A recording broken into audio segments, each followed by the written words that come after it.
मेरे प्यारे देशवासियों, नमस्कार। इस समय आप 2021 की विदाई और 2022 के स्वागत की तैयारी में जुटे ही होंगे। नए साल पर हर व्यक्ति, हर संस्था आने वाले साल में कुछ और बेहतर करने, बेहतर बनने के संकल्प लेते हैं। पिछले 7 सालों से हमारी ये मन की बात भी व्यक्ति की, समाज की, देश की अच्छाइयों को उजागर कर और अच्छा करने और अच्छा बनने की प्रेरणा देती आई है। इन 7 वर्षों में मन की बात करते हुए मैं सरकार की उपलब्धियों पर भी चर्चा कर सकता था। आपको भी अच्छा लगता, आपने भी सराहा होता। लेकिन ये मेरा दशकों का अनुभव है कि मीडिया की चमक दमक से दूर, अखबारों की सुर्खियों से दूर कोटि कोटि लोग हैं जो बहुत कुछ अच्छा कर रहे हैं। वो देश के आने वाले कल के लिए अपना आज खपा रहे हैं। वो देश की आने वाली पीढ़ियों के लिए अपने प्रयासों पर आज जी जान से जुटे रहते हैं। ऐसे लोगों की बात बहुत सुकून देती है, गहरी प्रेरणा देती है। मेरे लिए मन की बात हमेशा से ऐसे ही लोगों के प्रयासों से भरा हुआ, खिला हुआ, सजा हुआ एक सुंदर उपवन रहा है। और मन की बात में तो हर महीने मेरी मशक्कत ही इस बात पर होती है, इस उपवन की कौन सी पंखुड़ी आपके बीच लेकर के आऊं। मुझे खुशी है कि हमारी बहुरत्ना वसुंधरा के पुण्य कार्यों का अविरल प्रवाह निरंतर बहता रहता है। और आज जब देश अमृत महोत्सव मना रहा है, तो ये जो जनशक्ति है, जन जन की शक्ति है, उसका उल्लेख, उसके प्रयास, उसका परिश्रम भारत के और मानवता के उज्जवल भविष्य के लिए एक तरह से गारंटी देता है। साथियों, ये जनशक्ति की ही ताकत है, सबका प्रयास है कि भारत 100 साल में आई सबसे बड़ी महामारी से लड़ सका। हम हर मुश्किल समय में एक दूसरे के साथ एक परिवार की तरह खड़े रहे। अपने मोहल्ले या शहर में किसी की मदद करना हो, जिससे जो बना उससे ज्यादा करने की कोशिश की। आज विश्व में वैक्सीनेशन के जो आंकड़े हैं, उनकी तुलना भारत से करें तो लगता है कि देश ने कितना अभूतपूर्व काम किया है, कितना बड़ा लक्ष्य हासिल किया है। वैक्सीन की 140 करोड़ डोज के पड़ाव को पार करना प्रत्येक भारतवासी की अपनी उपलब्धि है। ये प्रत्येक भारतीय का व्यवस्था पर भरोसा दिखाता है, विज्ञान पर भरोसा दिखाता है, वैज्ञानिकों पर भरोसा दिखाता है और समाज के प्रति अपने दायित्वों को निभा रहे हम भारतीयों की इच्छा शक्ति का प्रमाण भी है। लेकिन साथियों, हमें ये भी ध्यान रखना है कि कोरोना का एक नया वेरिएंट दस्तक दे चुका है।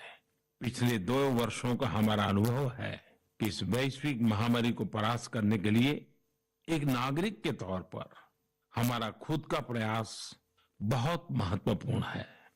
ये जो नया ओमिक्रॉन वेरिएंट आया है, उसका अध्ययन हमारे वैज्ञानिक लगातार कर रहे हैं। हर रोज नया डेटा उन्हें मिल रहा है, उनके सुझावों पर काम हो रहा है। ऐसे में स्वयं की सजगता, स्वयं का अनुशासन कोरोना के इस वेरिएंट के खिलाफ देश की बहुत बड़ी शक्ति है। हमारी सामूहिक शक्ति ही कोरोना को परास्त करेगी। इसी दायित्व बोध के साथ हमें 2022 में प्रवेश करना है। मेरे प्यारे देशवासियों, महाभारत के युद्ध के समय भगवान श्री कृष्ण ने अर्जुन को कहा था, नभः स्पुरुषम दीप्तम, यानी गर्व के साथ आकाश को छूना। ये भारतीय वायुसेना का आदर्श वाक्य भी है। मां भारती की सेवा में लगे अनेक जीवन आकाश की इन बुलंदियों को रोज गर्व से छूते हैं, हमें बहुत कुछ सिखाते हैं। ऐसा ही एक जीवन रहा ग्रुप कैप्टन वरुण सिंह का। वरुण सिंह उस हेलीकॉप्टर को उड़ा रहे थे जो इस महीने तमिलनाडु में हादसे का शिकार हो गया। उस हादसे में हमने देश के पहले सीडीएस जनरल बिपिन रावत और उनकी पत्नी समेत कई वीरों को खो दिया। वरुण सिंह भी मौत से कई दिन तक जाबाजी से लड़े, लेकिन फिर वो भी हमें छोड़कर चले गए। वरुण जब अस्पताल में थे, उस समय मैंने सोशल मीडिया पर कुछ ऐसा देखा जो मेरे हृदय को छू गया। इस साल अगस्त में ही उन्हें शौर्य चक्र दिया गया था। इस सम्मान के बाद उन्होंने अपने स्कूल के प्रिंसिपल को एक चिट्ठी लिखी थी। इस चिट्ठी को पढ़कर मेरे मन में पहला विचार यही आया कि सफलता के शीर्ष पर पहुंचकर भी वे जड़ों को सींचना नहीं भूले। दूसरा कि जब उनके पास सेलिब्रेट करने का समय था तो उन्होंने आने वाली पीढ़ियों की चिंता की। वो चाहते थे कि जिस स्कूल में वो पढ़े वहां के विद्यार्थियों की जिंदगी भी एक सेलिब्रेशन बने। अपने पत्र में वरुण सिंह जी ने अपने पराक्रम का बखान नहीं किया, बल्कि अपनी असफलताओं की बात की। कैसे उन्होंने अपनी कमियों को काबिलियत में बदला, इसकी बात की। इस पत्र में एक जगह उन्होंने लिखा है, it is okay to be mediocre, not everyone will excel at school and not everyone will be able to score in the 90s. If you do, it is an amazing achievement and must be applauded. However, if you don't think that you are meant to be mediocre. You may be mediocre in school, but it is by no means a measure of things to come in life. Find your calling. It could be art, music, graphic design, literature, etc. Whatever you work towards, be dedicated, do your best. Never go to bed thinking, I could have put in more efforts. साथियों, औसत से असाधारण बनने का उन्होंने जो मंत्र दिया है, वो भी उतना ही महत्वपूर्ण है। इसी पत्र में वरुण सिंह ने लिखा है, never lose hope, never think that you cannot be good at what you want to be. It will not come easy. It will take sacrifice of time and comfort. I was mediocre and today I have reached difficult milestone in my career. Do not think that 12th board marks decide what you are capable of achieving in life. Believe in yourself and work towards it. Varun ने लिखा था कि अगर वो एक भी student को प्रेरणा दे सके तो ये भी बहुत होगा। लेकिन आज मैं कहना चाहूंगा, उन्होंने पूरे देश को प्रेरित किया है। उनका लेटर भले ही केवल स्टूडेंट से बात करता हो, लेकिन उन्होंने हमारे पूरे समाज को संदेश दिया है। साथियों, हर साल मैं ऐसे ही विषयों पर विद्यार्थियों के साथ परीक्षा पर चर्चा करता हूं। इस साल भी एग्जाम से पहले मैं स्टूडेंट्स के साथ चर्चा करने की प्लानिंग कर रहा हूं। इस कार्यक्रम के लिए 2 दिन बाद 28 दिसंबर से mygov.in पर रजिस्ट्रेशन भी शुरू होने जा रहा है। ये रजिस्ट्रेशन 28 दिसंबर से 20 जनवरी तक चलेगा। इसके लिए क्लास 9 से 12 तक के स्टूडेंट्स, टीचर्स और पेरेंट्स के लिए ऑनलाइन कंपटीशन भी आयोजित होगा। मैं चाहूंगा कि आप सब इसमें जरूर हिस्सा लें। आपसे मुलाकात करने का मौका मिलेगा। हम सब मिलकर परीक्षा, करियर, सफलता और विद्यार्थी जीवन से जुड़े अनेक पहलुओं पर मंथन करेंगे। मेरे प्यारे देशवासियों, मन की बात में अब मैं आपको कुछ सुनाने जा रहा हूं जो सरहद के पार कहीं बहुत दूर से आई है। ये आपको आनंदित भी करेगी और हैरान भी कर देंगी। वंदे मातरम, वंदे मातरम, शुभलाम शुभलाम मलयज शीतलाम, शास्त्रे श्यामलाम मातरम, वंदे मातरम, शुभ्रे ज्योत्स्ना पुलकितयामिनी, फूलकुसुमितं नृमन्दलचामिनी, सुहासिनी सुमधुरभाषिणी, सुखदं वरदं मातरं, वन्दे मातरं, वन्दे मातरं। मुझे पूरा विश्वास है कि ये सुनकर आपको बहुत अच्छा लगा होगा, गर्व की अनुभूति हुई होगी। वंदे मातरम में जो भाव निहित है वो हमें गर्व और जोश से भर देता है। साथियों, आप ये जरूर सोच रहे होंगे कि आखिर ये खूबसूरत वीडियो कहाँ का है, किस देश से आया है। इसका जवाब आपकी हैरानी और बढ़ा देगा। वंदे मातरम प्रस्तुत करने वाले ये स्टूडेंट्स ग्रीस के हैं। वहां वे इलिया के हाई स्कूल में पढ़ाई करते हैं। इन्होंने जिस खूबसूरती और भाव के साथ वंदे मातरम गाया है वो अद्भुत और सराहनीय है। ऐसे ही प्रयास दो देशों के लोगों को और करीब लाते हैं। मैं ग्रीस के इन छात्र छात्राओं और उनके टीचर्स का अभिनंदन करता हूं। आजादी के अमृत महोत्सव के दौरान किए गए उनके प्रयास की सराहना करता हूं। साथियों, मैं लखनऊ के रहने वाले नीलेश जी की एक पोस्ट की भी चर्चा करना चाहूंगा। नीलेश जी ने लखनऊ में हुए एक अनूठे ड्रोन शो की बहुत प्रशंसा की है। ये ड्रोन शो लखनऊ के रेजिडेंसी क्षेत्र में आयोजित किया गया था।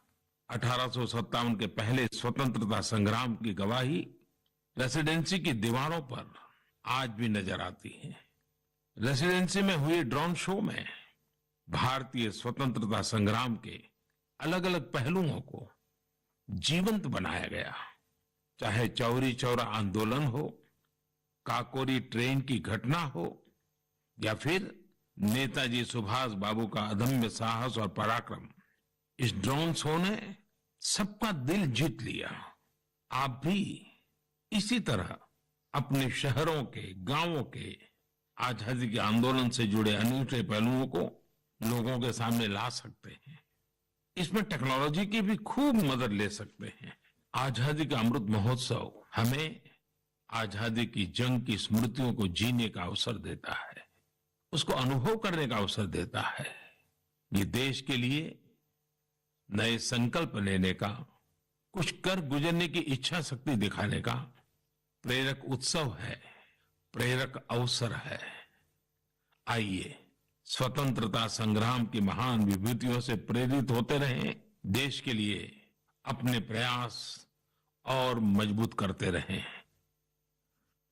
मेरे प्यारे देशवासियों, हमारा भारत कई अनेक असाधारण प्रतिभाओं से संपन्न है, जिनका कृतित्व दूसरों को भी कुछ करने के लिए प्रेरित करता है। ऐसे ही एक व्यक्ति हैं तेलंगाना के डॉक्टर कुरेला विठलाचार्य जी। उनकी उम्र 84 साल है।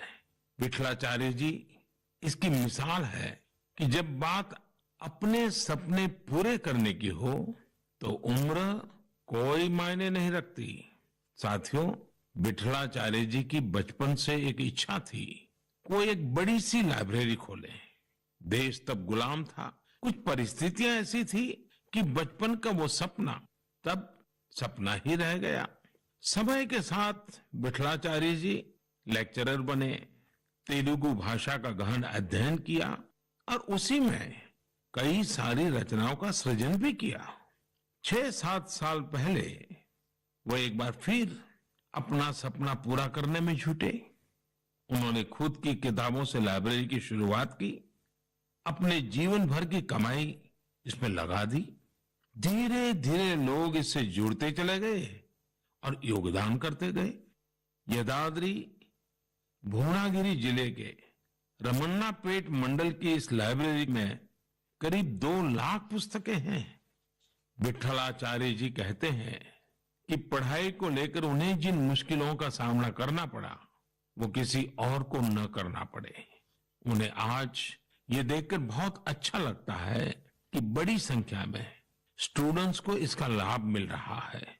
उनके प्रयासों से प्रेरित होकर कई दूसरे गांवों के लोग भी लाइब्रेरी बनाने में जुटे हैं।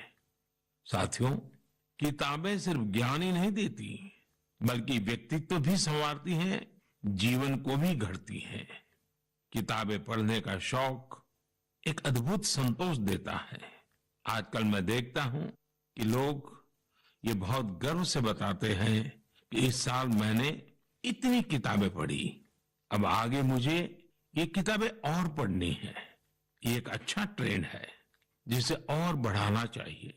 मैं भी मन की बात के श्रोताओं से कहूंगा कि आप इस वर्ष की अपनी उन 5 किताबों के बारे में बताएं जो आपकी पसंदीदा रही हैं। इस तरह से आप 2022 में दूसरे पाठकों को अच्छी किताबें चुनने में भी मदद कर सकेंगे। ऐसे समय में जब हमारा स्क्रीन टाइम बढ़ रहा है, बुक रीडिंग अधिक से अधिक पॉपुलर बने, इसके लिए भी हमें मिलकर प्रयास करना होगा। मेरे प्यारे देशवासियों, हाल ही में मेरा ध्यान एक दिलचस्प प्रयास की ओर गया है। ये कोशिश हमारे प्राचीन ग्रंथों और सांस्कृतिक मूल्यों को भारत ही नहीं बल्कि दुनिया भर में लोकप्रिय बनाने की है। पुणे में भंडारकर ओरिएंटल रिसर्च इंस्टीट्यूट नाम का एक सेंटर है। इस संस्थान ने दूसरे देशों के लोगों को महाभारत के महत्व से परिचित कराने के लिए ऑनलाइन कोर्स शुरू किया है। आप ये जानकर हैरान रह जाएंगे कि ये कोर्स भले अभी शुरू किया गया है, लेकिन इसमें जो कंटेंट पढ़ाया जाता है उसे तैयार करने की शुरुआत 100 साल से भी पहले हुई थी। जब इंस्टीट्यूट ने इससे जुड़ा कोर्स शुरू किया तो उसे जबरदस्त रिस्पांस मिला। मैं इस शानदार पहल की चर्चा इसलिए कर रहा हूं ताकि लोगों को पता चले कि हमारी परंपरा के विभिन्न पहलुओं को किस प्रकार मॉडर्न तरीके से प्रस्तुत किया जा रहा है। 7 समंदर पार बैठे लोगों तक इसका लाभ कैसे पहुंचे, इसके लिए भी इनोवेटिव तरीके अपनाए जा रहे हैं। साथियों, आज दुनिया भर में भारतीय संस्कृति के बारे में जानने को लेकर दिलचस्पी बढ़ रही है। अलग अलग देशों के लोग न सिर्फ हमारी संस्कृति के बारे में जानने के लिए उत्सुक हैं, बल्कि उसे बढ़ाने में भी मदद कर रहे हैं। ऐसे ही एक व्यक्ति हैं सर्बियन स्कॉलर डॉक्टर मोमिर निकिच। इन्होंने एक बायलिंगुअल संस्कृत सर्बियन डिक्शनरी तैयार की है। इस डिक्शनरी में शामिल किए गए संस्कृत के 70,000 से अधिक शब्दों का सर्बियन भाषा में अनुवाद किया गया है।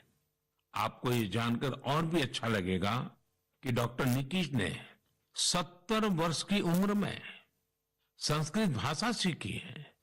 वे बताते हैं कि इसकी प्रेरणा उन्हें महात्मा गांधी के लेखों को पढ़कर मिली। इसी प्रकार का उदाहरण मंगोलिया के 93 साल के प्रोफेसर जे गेंदे धर्म का भी है। पिछले 4 दशकों में उन्होंने भारत के करीब 40 प्राचीन ग्रंथों, महाकाव्यों और रचनाओं का मंगोलियन भाषा में अनुवाद किया है।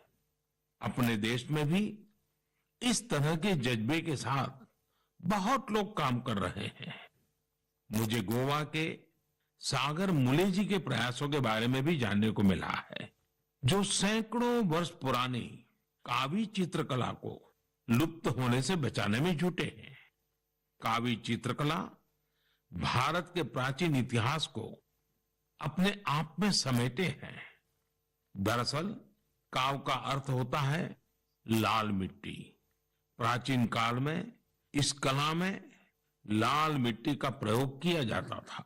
गोवा में पुर्तगाली शासन के दौरान वहां से पलायन करने वाले लोगों ने दूसरे राज्यों के लोगों का भी इस अद्भुत चित्रकला से परिचय कराया।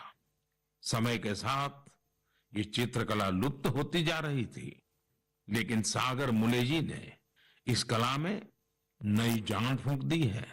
उनके इस प्रयास को भरपूर सराहना भी मिल रही है। साथियों, एक छोटी सी कोशिश, एक छोटा कदम भी हमारी समृद्ध कलाओं के रक्षण में बहुत बड़ा योगदान दे सकता है। अगर हमारे देश के लोग ठान लें तो देश भर में हमारी प्राचीन कलाओं को सजाने, संवारने और बचाने का जज्बा एक जन आंदोलन का रूप ले सकता है। मैंने यहाँ कुछ ही प्रयासों के बारे में बात की है। देश भर में इस तरह के अनेक प्रयास हो रहे हैं। आप उनकी जानकारी नमो ऐप के जरिए मुझ तक जरूर पहुंचाएं।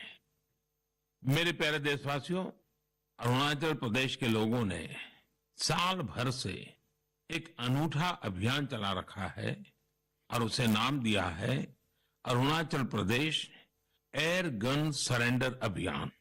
इस अभियान में लोग स्वेच्छा से अपनी एयर गन सरेंडर कर रहे हैं। जानते हैं क्यों? ताकि अरुणाचल प्रदेश में पक्षियों का अंधाधुंध शिकार रुक सके। साथियों, अरुणाचल प्रदेश पक्षियों की 500 से भी अधिक प्रजातियों का घर है। इनमें कुछ ऐसी देसी प्रजातियां भी शामिल हैं जो दुनिया में कहीं और नहीं पाई जाती हैं। लेकिन धीरे धीरे अब जंगलों में पक्षियों की संख्या में कमी आने लगी है। इसे सुधारने के लिए ही अभी एयरगन सरेंडर अभियान चल रहा है। पिछले कुछ महीनों में पहाड़ से मैदानी इलाकों तक, एक कम्युनिटी से लेकर दूसरी कम्युनिटी तक, राज्य में हर तरफ लोगों ने इसे खुले दिल से अपनाया है। अरुणाचल के लोग अपनी मर्जी से अब तक 1600 से ज्यादा एयरगन सरेंडर कर चुके हैं। मैं अरुणाचल के लोगों की इसके लिए प्रशंसा करता हूं, उनका अभिनंदन करता हूं। मेरे प्यारे देशवासियों, आप सभी की ओर से 2022 से जुड़े बहुत सारे संदेश और सुझाव आए हैं। एक विषय हर बार की तरह अधिकांश लोगों के संदेशों में है। ये है स्वच्छता और स्वच्छ भारत का। स्वच्छता का ये संकल्प अनुशासन से, सजगता से और समर्पण से ही पूरा होगा। हम एनसीसी कैडेट द्वारा शुरू किए गए पुनीत सागर अभियान में भी इसकी झलक देख सकते हैं। इस अभियान में 30,000 से अधिक एनसीसी कैडेट शामिल हुए। एनसीसी के इन कैडेट्स ने बीचेज पर सफाई की, वहां से प्लास्टिक कचरा हटाकर उसे रिसाइकलिंग के लिए इकट्ठा किया। हमारे बीचेज, हमारे पहाड़, ये हमारे घूमने लायक तभी होते हैं जब वहां साफ सफाई हो। बहुत से लोग किसी जगह जाने का सपना जिंदगी भर देखते हैं, लेकिन जब वहां जाते हैं तो जाने अनजाने कचरा भी फैला आते हैं। ये हर देशवासी की जिम्मेदारी है कि जो जगह हमें इतनी खुशी देती है, हम उन्हें अस्वच्छ न करें। साथियों, मुझे साफ वाटर नाम से एक स्टार्टअप के बारे में पता चला है, जिसे कुछ युवाओं ने शुरू किया है। ये आर्टिफिशियल इंटेलिजेंस और इंटरनेट ऑफ थिंग्स की मदद से लोगों को उनके इलाके में पानी की शुद्धता और क्वालिटी से जुड़ी जानकारी देगा। ये स्वच्छता का ही तो एक अगला चरण है। लोगों के स्वच्छ और स्वस्थ भविष्य के लिए इस स्टार्टअप की अहमियत को देखते हुए इसे एक ग्लोबल अवार्ड भी मिला है। साथियों, एक कदम स्वच्छता की ओर, इस प्रयास में संस्थाएं हो या सरकार, सभी की महत्वपूर्ण भूमिका है। आप सब जानते हैं कि पहले सरकारी दफ्तरों में पुरानी फाइलों और कागजों का कितना ढेर रहता था। जब से सरकार ने पुराने तौर तरीकों को बदलना शुरू किया है, ये फाइल्स और कागज के ढेर डिजिटाइज होकर कंप्यूटर के फोल्डर में समाते जा रहे हैं। जितना पुराना और पेंडिंग मटेरियल है, उसे हटाने के लिए मंत्रालयों और विभागों में विशेष अभियान भी चलाए जा रहे हैं। इस अभियान से कुछ बड़ी ही इंटरेस्टिंग चीजें हुई हैं। डिपार्टमेंट ऑफ पोस्ट में जब ये सफाई अभियान चला तो वहां का जंकयार्ड पूरी तरह खाली हो गया। अब इस जंकयार्ड को कोर्टयार्ड और कैफेटेरिया में बदल दिया गया है। एक और जंकयार्ड टू व्हीलर्स के लिए पार्किंग स्पेस बना लिया गया है। इसी तरह पर्यावरण मंत्रालय ने अपनी खाली हुए जंकयार्ड को वेलनेस सेंटर में बदल दिया। शहरी कार्य मंत्रालय ने तो एक स्वच्छ एटीएम भी लगाया है। इसका उद्देश्य है कि लोग कचरा दें और बदले में कैश लेकर जाएं। सिविल एविएशन मिनिस्ट्री के विभागों ने पेड़ों से गिरने वाली सूखी पत्तियों और जैविक कचरे से जैविक कंपोस्ट खाद बनाना शुरू किया है। ये विभाग वेस्ट पेपर से स्टेशनरी भी बनाने का काम कर रहे हैं। हमारे सरकारी विभाग भी स्वच्छता जैसे विषय पर इतने इनोवेटिव हो सकते हैं। कुछ साल पहले तक किसी को इसका भरोसा भी नहीं होता था, लेकिन आज ये व्यवस्था का हिस्सा बनता जा रहा है। यही तो देश की नई सोच है, जिसका नेतृत्व सारे देशवासी मिलकर कर रहे हैं। मेरे प्यारे देशवासियों, मन की बात में इस बार भी हमने ढेर सारे विषयों पर बात की। हर बार की तरह एक महीने बाद हम फिर मिलेंगे, लेकिन 2022 में हर नई शुरुआत अपने सामर्थ्य को पहचानने का भी एक अवसर लाती है। जिन लक्ष्यों की पहले हम कल्पना भी नहीं करते थे, आज देश उनके लिए प्रयास कर रहा है। हमारे यहां कहा गया है, क्षणशः कणश्चैव विद्याम अर्थंच साधयेत्।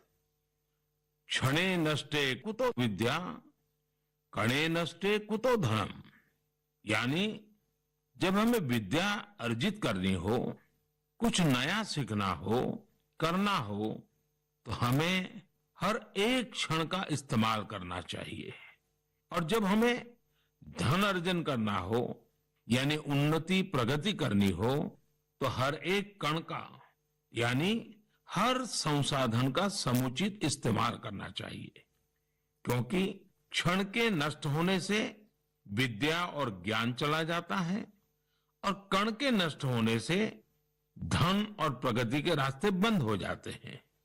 ये बात हम सब देशवासियों के लिए प्रेरणा है। हमें कितना कुछ सीखना है, नए नए इनोवेशंस करने हैं, नए नए लक्ष्य हासिल करने हैं। इसलिए हमें एक क्षण गंवाए बिना लगना होगा। हमें देश को विकास की नई ऊंचाई पर लेकर जाना है। इसलिए हमें अपने हर संसाधन का पूरा इस्तेमाल करना होगा। ये एक तरह से आत्मनिर्भर भारत का भी मंत्र है, क्योंकि हम जब अपने संसाधनों का सही इस्तेमाल करेंगे, उन्हें व्यर्थ नहीं होने देंगे, तभी तो हम लोकल की ताकत पहचानेंगे, तभी तो देश आत्मनिर्भर होगा। इसलिए आइए हम अपना संकल्प दोहराएं कि बड़ा सोचेंगे, बड़े सपने देखेंगे और उन्हें पूरा करने के लिए जी जान लगा देंगे। और हमारे सपने केवल हम तक ही सीमित नहीं होंगे। हमारे सपने ऐसे होंगे जिनसे हमारे समाज और देश का विकास जुड़ा हो। हमारी प्रगति से देश की प्रगति के रास्ते खुले। और इसके लिए हमें आज ही लगना होगा, बिना एक क्षण गवाए, बिना एक कण गवाए। मुझे पूरा भरोसा है, इसी संकल्प के साथ आने वाले साल में देश आगे बढ़ेगा और 2022 एक नए भारत के निर्माण का स्वर्णिम पृष्ठ बनेगा। इसी विश्वास के साथ आप सभी को 2022 की ढेर सारी शुभकामनाएं। बहुत बहुत धन्यवाद।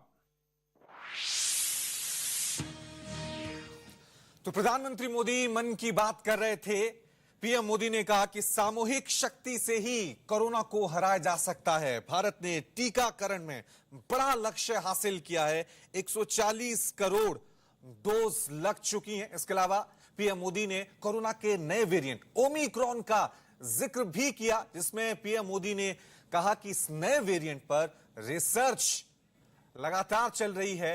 100 साल से महामारी से लड़ रहे हैं। महामारी के दौर में सब एक साथ थे। कोरोना के नए वेरिएंट ने दस्तक दे दी है और नए वेरिएंट पर रिसर्च लगातार जारी है। वैक्सीनेशन को लेकर भी पीएम मोदी ने कहा कि भारत ने टीकाकरण में बड़ा लक्ष्य हासिल कर लिया है और 140 करोड़ डोज लग चुकी है। सामूहिक शक्ति से ही कोरोना को हराया जा सकता है। 84वीं बार प्रधानमंत्री मोदी मन की बात कर रहे थे। हर महीने के आखिरी रविवार को पीएम मोदी मन की बात करते हैं और आज एक बार फिर पीएम मोदी ने मन की बात की और कई संदेश देशवासियों को दिए। हमें यह भी ध्यान रखना है कि कोरोना का एक नया वेरिएंट दस्तक दे चुका है। पिछले 2 वर्षों का हमारा अनुभव है कि इस वैश्विक महामारी को परास्त करने के लिए एक नागरिक के तौर पर हमारा खुद का प्रयास बहुत महत्वपूर्ण है। ये जो नया ओमिक्रॉन वेरिएंट आया है, उसका अध्ययन हमारे वैज्ञानिक लगातार कर रहे हैं। हर रोज नया डेटा उन्हें मिल रहा है, उनके सुझावों पर काम हो रहा है। ऐसे में स्वयं की सजगता, स्वयं का अनुशासन कोरोना के इस वेरिएंट के खिलाफ देश की बहुत बड़ी शक्ति है। हमारी सामूहिक शक्ति ही कोरोना को परास्त करेगी। इसी दायित्व बोध के साथ हमें 2022 में प्रवेश करना है।